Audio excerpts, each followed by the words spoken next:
дорогі наші молодята, для вас цей неймовірний сюрприз. Просимо вас, усіх, дорогі наші гості, підтримати і зустрічаємо!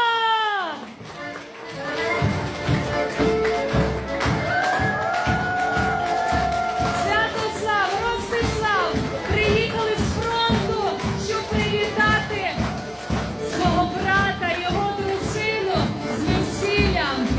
Зустрічаємо наших воїнів! Дякуємо вам безмежно, дорогі наші захисники!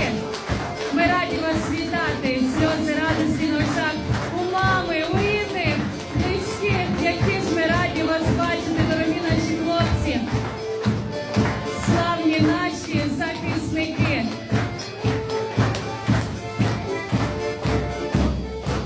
Такий сюрприз зробили нашим молодим.